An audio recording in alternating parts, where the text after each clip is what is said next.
নমস্কার সবাইকে, আমি তোমাদের জয়ী।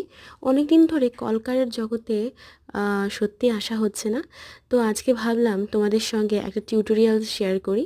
দেখতেই পাচ্ছ, একটা কলকার মতো ডিজাইন করে তার মধ্যে একে একে মোটিভগুলো দিচ্ছি। এখানে পদ্ম ফুলের একটা মোটিভ দিয়েছি।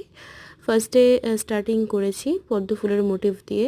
মানে সত্যি বলতে কি জানো, এই কলকার মধ্যে এমন একটা শান্তি আছে।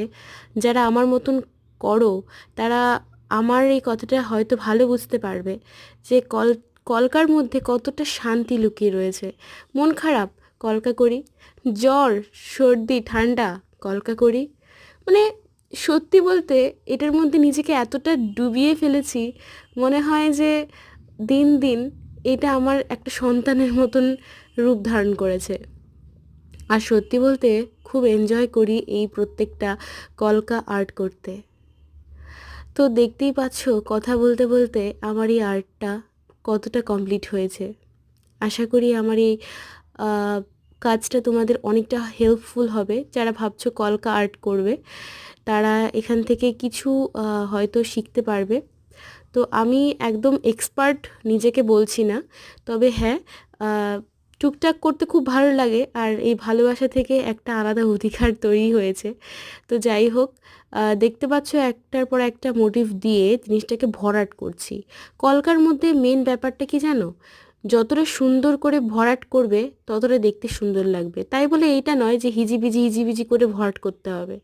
তবে যাই বলো না কেন, প্রত্যেকটা তুলির রঙের এক একটা আম, ঘোরানোতে, এক একটা টাচে আলাদা আলাদা রূপ পায় এই কলকাটা। তো দেখতেই পাচ্ছ ধীরে ধীরে কমপ্লিট হচ্ছে। তো এখানে আম পাতা বলছি, পাতা মোটিভ করেছি এখানে। আর হচ্ছে এখানে ডট ডট ইউজ করেছি। আর ওখানে চেরি টাইপের ইউজ করেছি, দেখতে পাচ্ছ চাঁদচি যেটা। তো এই প্রত্যেকটা মোটিভের নামগুলো কারা কারা জানো তারা কমেন্টে অবশ্যই আমাকে জানাও।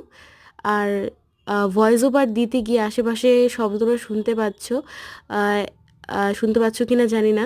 তো যদি সমস্যা হয় আমাকে প্লিজ মাফ করো, কারণ আমার সত্যি বলতে ভয়েস দেওয়ার সময় আশেপাশে এরকম সব সময় ডিস্টার্ব হয়, একটা না একটা ভয়েস থাকবেই পাশ থেকে।